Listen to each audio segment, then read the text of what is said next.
The making of Beyond Two Souls, the gameplay. Quantic Dream has always been about creating interactive experiences that have emotion at their core. It's about telling the story of characters and giving the player the possibility, through their actions, to change the way the story unfolds. When I write my script, I have an idea of how I want the story to be played. So we try to render David's idea into a game and see with him if it matches what he had in mind. In case it doesn't, we go back to the writing stage and keep working until the result perfectly matches David's vision. What we try to do in Beyond is really an intuitive and immersive experience. So we created a very discreet user interface with only white dots on screen and very simple controls. Oh, you could have called somebody? We wanted to revisit the action system and go for something that would be more invisible and more intuitive to the player. We didn't want the interface to be a barrier. We wanted the player to focus on what is doing on screen and not on how to do it. Right. Ideally, the player will forget that he has a controller in his hand and will just jump into the screen. One of the major revolutions in Beyond is the way Jodie Holmes moves. Depending on the context, depending on your emotional state, you see the character of Jodie moving differently, walking differently, looking around differently. And most importantly, to give the player the feeling he's really in control of the character, he can do almost anything he wants to do. She can talk to other people, interact with objects, and also run, jump, shoot, drive a motorcycle, or even ride a horse. Yep. What was really challenging also is that the story goes on for 15 years of Jodie's life. When Jodie's a kid, for instance, you can do different things than when she's a teenager or an adult.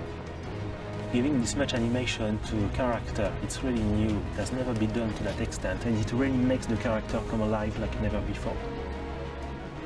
We wanted to have these new mechanics with Aiden. I wanted to give this feeling of flying around and going through matter and through walls. So we started making some Fuck's research on sake. how ghosts would move or even a fish would swim underwater. We thought that using orbs is an interesting approach. It would give us this physicality that we need to interact with matter.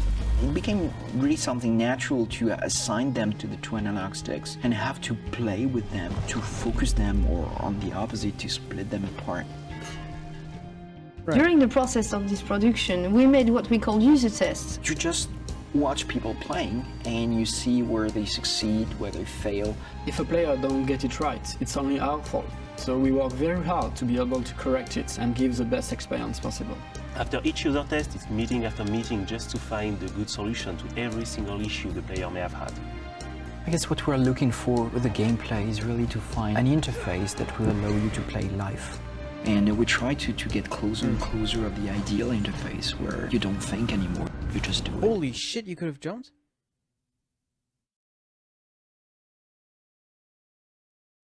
Holy shit, you could have jumped. I guess it makes sense, right? I mean, yeah, there was a time in Jodie's life where she was thinking about wanting to die, right? Holy shit, you could have jumped. What the fuck? Huh. Okay, well, what else do we have? We have, the trailer. Alright, you know what? I'm not gonna watch the trailer. You can, of course, look that up yourself if you want to. But the casting, the origins of Beyond Two Souls, the visual arts in Beyond Two Souls, and the performance capture in Beyond Two Souls are still things that I want to watch, but we haven't unlocked them. So I am going to show you them now via YouTube probably, but I'm gonna need to do some configuring with display capture maybe. So there's gonna be a cut here. See you soon. So this is the casting, and this is a YouTube video. Obviously, as you can see, all credit for showing us in my video now, for showing us the casting, the origins of Beyond Two Souls, the visual arts in Beyond Two Souls, and the performance capture in Beyond Two Souls. All of those things will come from this video, so all credit for those goes to Tommy Love HD.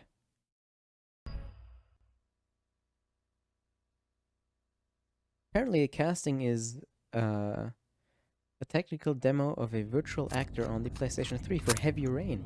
Interesting, eh?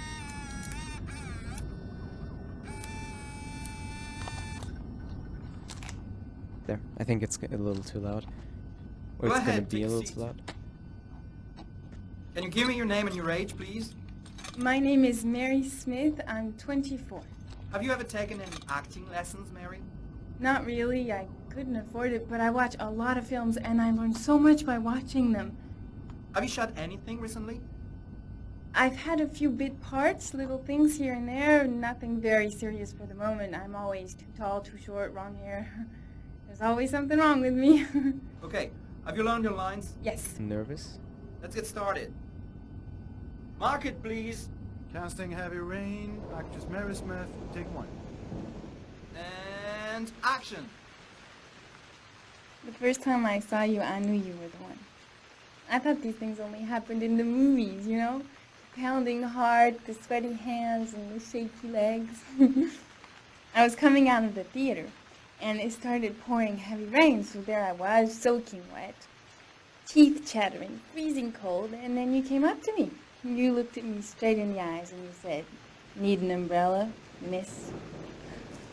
You sent me flowers for weeks, and you said you'd love me forever. 3 months later, we were getting married. God, it sounds so stupid. 3 months? It's such a corny romance. It's also short. But real life, it never ends up being what you think it's going to be. You think it's going to be one big happy fairy tale. And then one day you wake up in an average little house, leading an average little life, and your real dreams are about paying the bills and maybe someday getting a bigger TV. And you realize that maybe that wasn't the life you were dreaming of. You realize maybe things could have been different. And maybe I actually could have lived with all of that, but then one day it all just stops. Starts with something small. A little lipstick on a collar. A few nights when you come home a bit late. At first I tell myself that I'm crazy, that you would never do such a thing. But just to ease my mind, one night I follow you as you leave the office. I follow you to the CD hotel where you meet the girl. And then my whole world falls apart.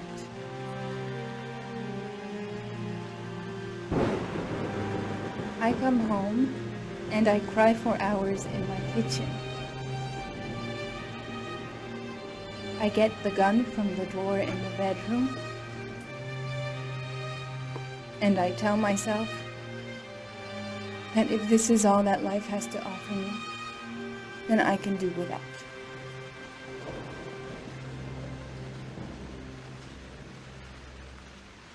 But then I change my mind.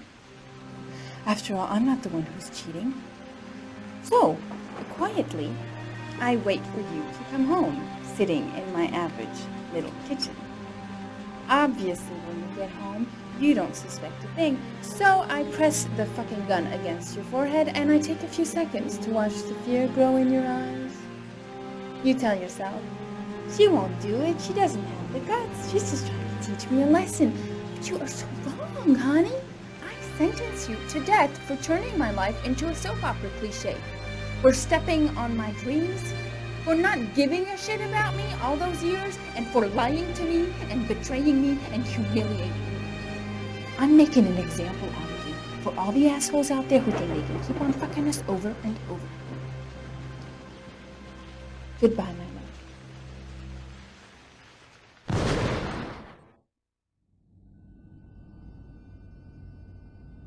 So, how was it? Very nice, very nice. You think I might stand a chance? Someone will get in touch with you and let you know. She wasn't too bad, huh?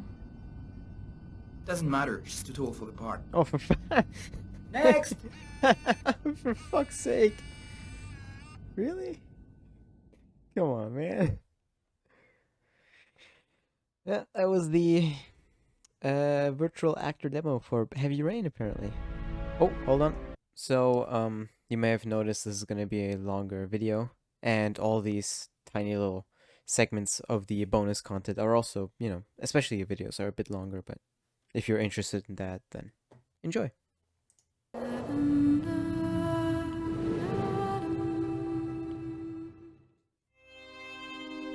Because I'm interested in the origins, you know? I was confronted with the loss of someone in my family close to me, and it was really a shocking experience. I wanted to tell a different story and not talk about death the usual way, I would say, but really deal with death as a physical reality and that can be explained. David Cage's vision is always one that is innovative and highly challenging.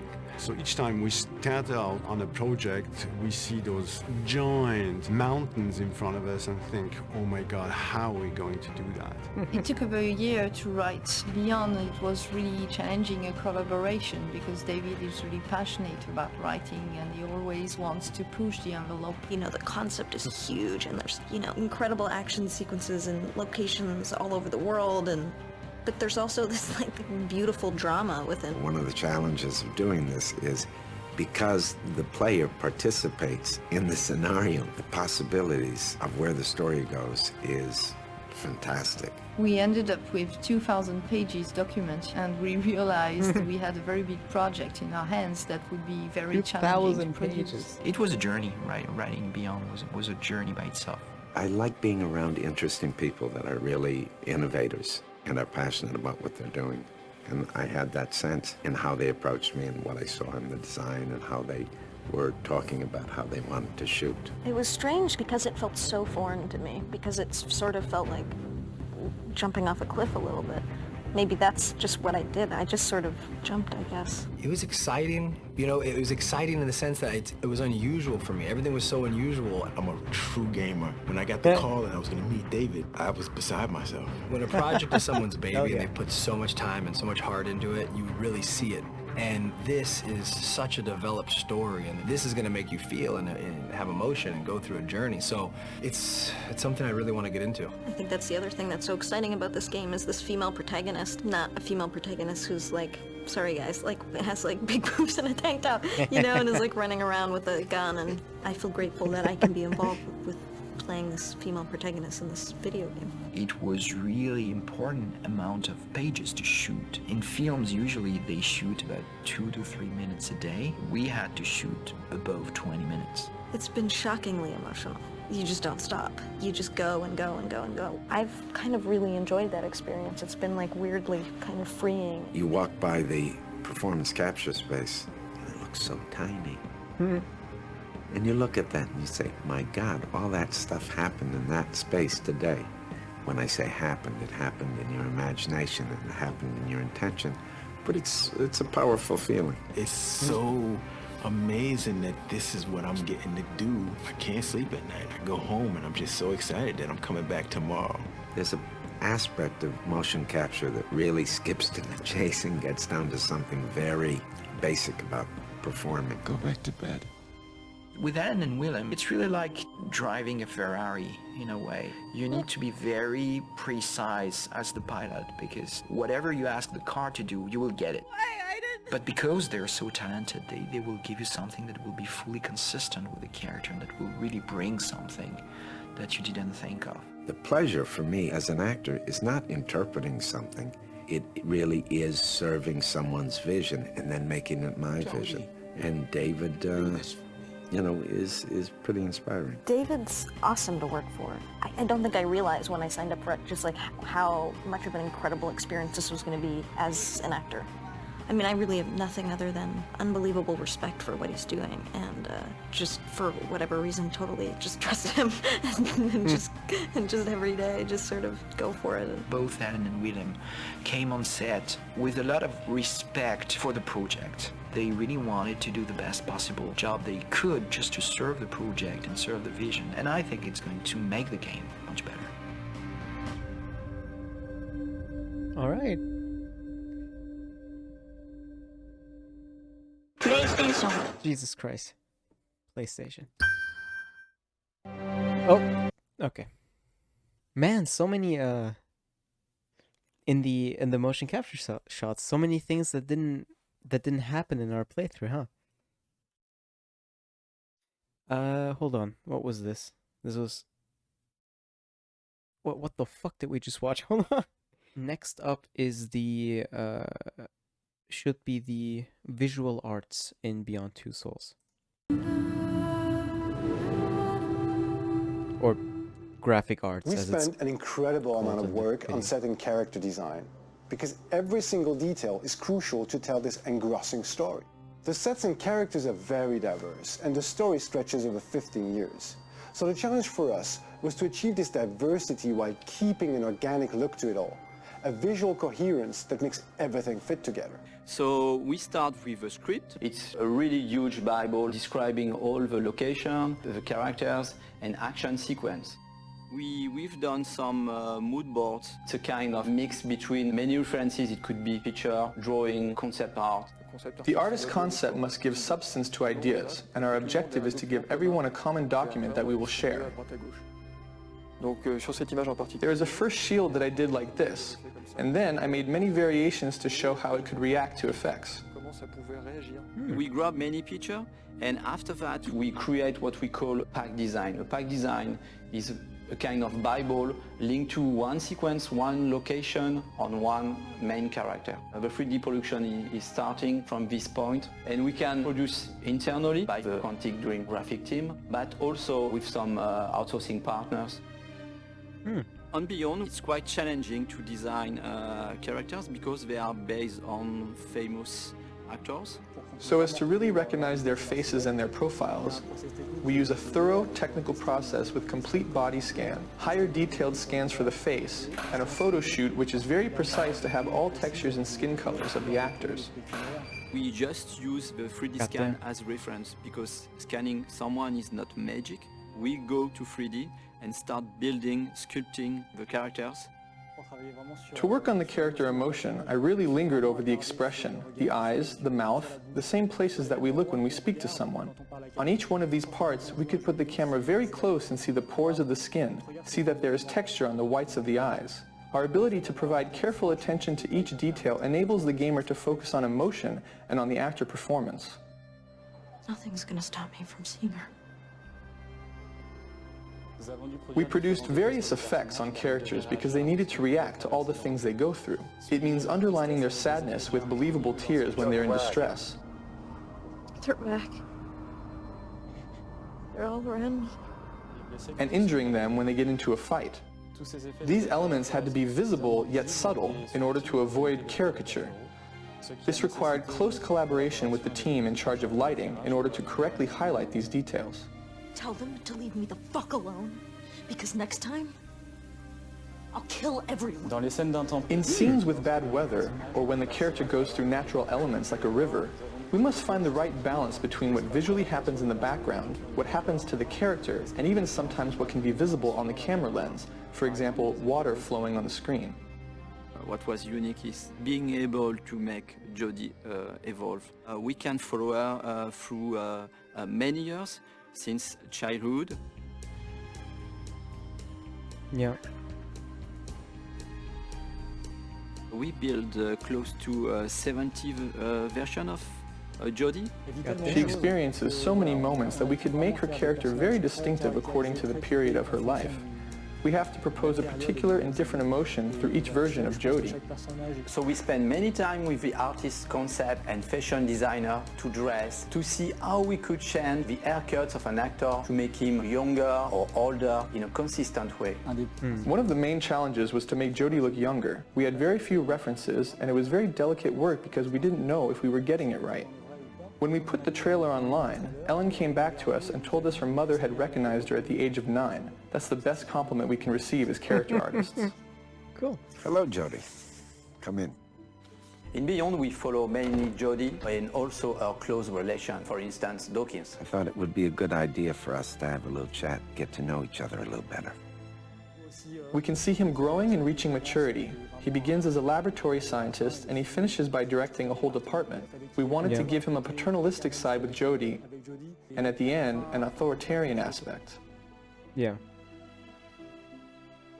There are more than 300 characters in the game. Once we created a digital double like the one of Ellen or Willem, if others are not as good, we will see it immediately. Holy so shit, there was that a was tough. considerable effort to bring all the characters of the game at the same level than the main characters. لك حد انكستي حياتي لن أنسى فعلك هذا أبدا.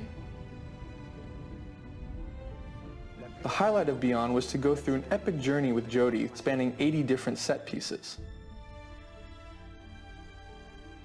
it's slightly different from Heavy Rain. We have a much more huge palette of scene and environments. It could be a Navarro desert, tiny rooms, huge complex. It's hard to manage because we are talking about small and tiny rooms with a huge level of details, and also a kind of open world environments where we need to improve the same level of details. One of the biggest challenges was to create an open world that we can see in the Navajo sequence. The scenery represents about 2 square kilometers. It's been a joint effort between the vision of David, the technical restrictions, and the artistic vision. Another challenge was to build a section of a city. We did a lot of research on homeless people lived in the United States, and so we worked together to characterize each nook and cranny. I guess we pushed on both our engine and the capabilities of the PS3. We also make the sequence changing according to the weather. We moved from a sunny Navajo set to a completely snow-covered homeless set. We can find ourselves in atmospheres totally different, but inside the same sequence. We move from a daytime environment to a sunset and nighttime environment. This is the same sequence, the same street, but a totally different atmosphere. The set is rarely in the same state when we begin the sequence and we finish it. Right. Yeah. For all our effects, we relied heavily on our internally developed particle system because it allowed us to display a large number of small particles in which we could apply physics-based dynamics. Thanks to this, we've been able to have Jodie escape a collapsing, burning building, while at the same time outside there's a blizzard of about 50,000 flakes. Patting themselves on the back a little bit. In Beyond, we speak about Jodie, but also about our connection with an entity. It was a real challenge for us. When we go through an object, we have to foresee the interior of this object. So we had a lot of detail to let the gamer having fun and to make the world around Jodie and Aiden more consistent. In Beyond, there is an important fantasy element as well that includes creatures, entities, etc. In the beginning, we thought about something quite marine, but with an aquatic creature, it was almost too real. So we changed our idea towards something more polluting, more dark. Entities don't really have defined shapes, but however, they are very frightening. Imagining and creating the infraworld was also a great challenge.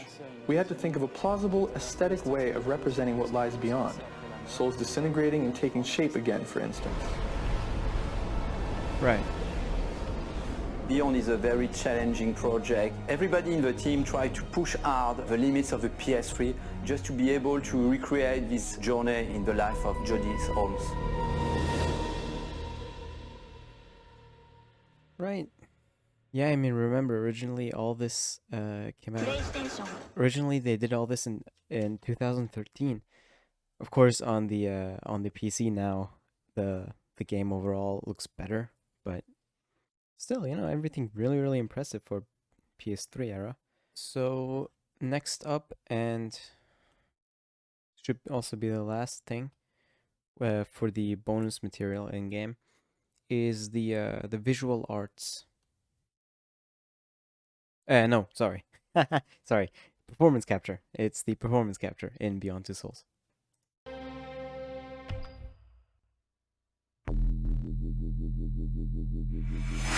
So this I'm actually pretty interested in.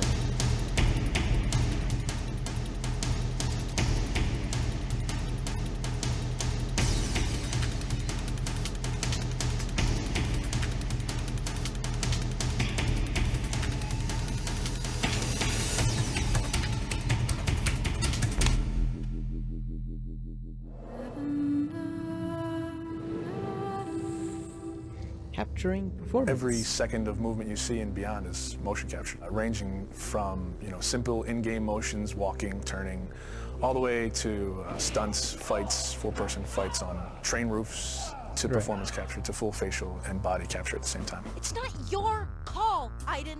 I can do what I want. It is unusual to go in and wear the suit and have these dots on your face, and it's interesting because you're kind of like limited in certain ways, but you're also way more free than when you shoot a movie. I mean, you could kind of do whatever you want.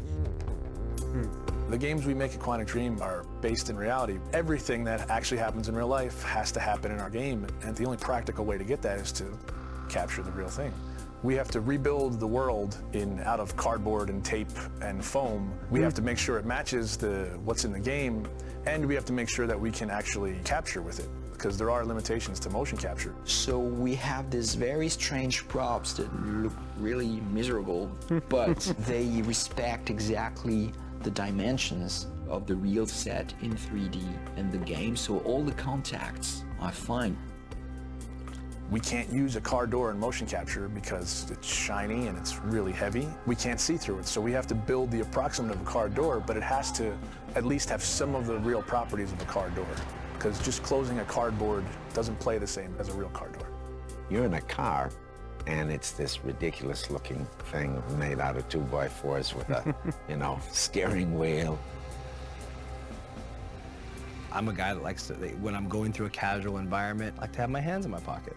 Well, your performance capture doesn't have pockets. So we created these Velcro straps that became my pockets that I would have something to put my hands in. It's like pure imagination. Not just the fact that you're, shooting a scene in a submarine. Cool! I was sure you'd love that. Or you're getting briefed about this intense mission that you're about to go on in Somalia. Jamal Sheikh Sharif. Literally, it's like being a 7-year-old with your best friend and you're pretending that the world's gonna end and the bad guys are coming and we have to jump from couch to couch and avoid the lava. I think that's also what makes it challenging, but also really incredible and like raw. Everything becomes kind of bare and essential, but also it's sort of disturbing sometimes. When you're eating in a scene and say we're eating pizza, it's like a little piece of triangle cardboard that, thank God, says pizza on it, or else I would not know what it is. We built the helicopter where there is this very intense dialogue between Jodie and Clayton. So everything was on wheels and we were moving the helicopter. Because I trust you! Oh, that's cool. Performance capture, it's digital acting. The trickiest part of performance capture is the preparation. It's getting people ready to perform. Depending on how many actors you have, it takes a while to put the 90+ markers on the face. They all have to be placed specifically for them to work right on the rig. So you have 88 dots, these beads all over your face. Not only that, but you got all these hard ball-like Velcro things all over your body as well. It's gonna pose a little bit of a challenge. I mean, all these little balls. Oh,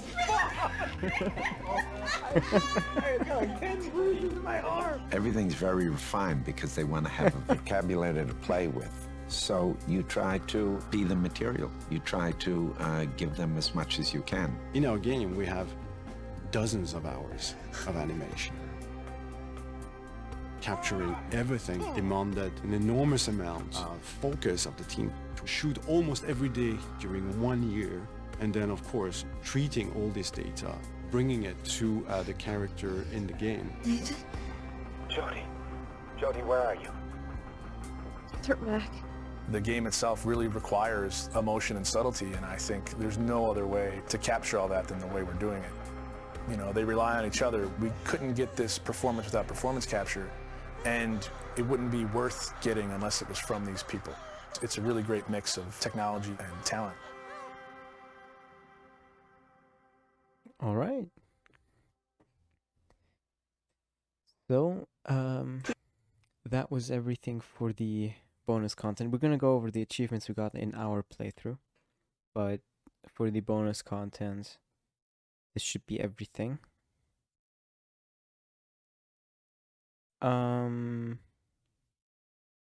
Yeah. So, like I said, for the casting, the origins of Beyond Two Souls, the visual arts in Beyond Two Souls, and the performance capture in Beyond Two Souls, credit for me being able to show you those videos goes to Tommy Love HD, sorry, or apparently Tommy Love TV. So yeah, for me to be able to show you that video. Okay, so next up are the achievements. We have 22 out of 44. So, say about half, 49% apparently. And by the way, the only two achievements that were actually visible before you get any achievements are 2 souls, that is launching a scene in duo mode, and all endings, seeing all, I think, 24 endings. The rest of the achievements from the very beginning were hidden achievements, and these are the ones we've gotten. We got Anybody Else when we played Item for the first time, of course. We got Obedience when we stopped the experiment voluntarily, if you remember. Entity's Apprentice, right, this was during the condenser, I believe, vanquished the entities with Aiden. Sorry. What? We forgave Jodie's father. When did I do that? Never mind. Apparently we did that. Sorry, maybe. I mean, I have been recording for a little while now, so maybe I just don't remember. Apparently we did that though. Portal shutdown successfully shut down the condenser portal, right? And of course, over the course of the game, we did that 2 more times in total.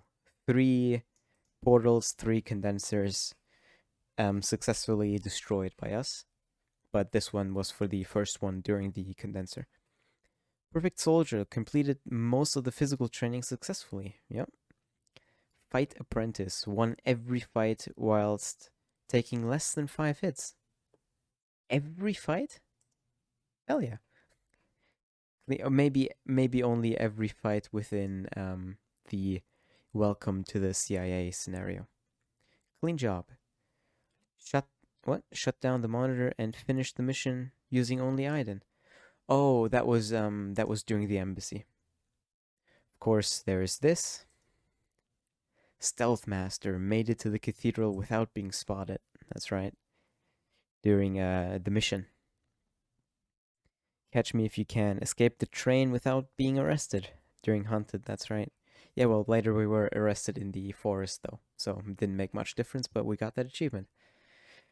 Money to Eat. Earned enough money to have some chocolate during dinner. That was during Homeless.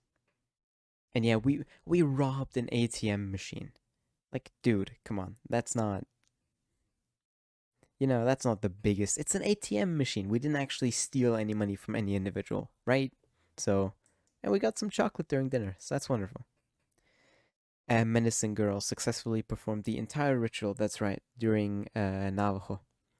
During the scenario called Navajo, we performed the entire ritual to get rid of that giant entity. Not Just Sand ran from the sandstorm and took less than 3 hits. Wonderful. Right. Agent 894732. We told the truth during the interrogation. During what was it? Something with dragon. I don't know. I don't remember the name of that scenario. Either way, or of that scene, I guess. Right, we told the truth, we talked during the interrogation because I panicked and I pressed the button that appeared on screen. But like I said, like I said during that episode, I would have talked anyways. Just maybe would have waited a little longer before doing it, but I think I would have talked anyways. Almost Too Easy. Went to the containment shield with the general. That's right. During the same mission, we possessed the general and just walked to the containment shield with him. We chose life. Stayed in reality. What does that mean? Choosing beyond is that's not reality? I thought that was just the infra world. Maybe I misinterpreted that. If beyond is not reality but rather a fantasy that Jodie chooses to live but it's not real, then I'm kind of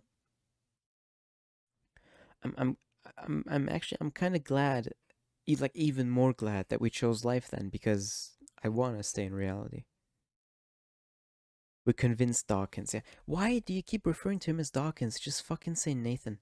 We convinced Nathan. We helped him see the truth, that what he was doing was wrong and all that. And after that, he shot himself in the head, and then he was able to be with his family. So he had a good ending.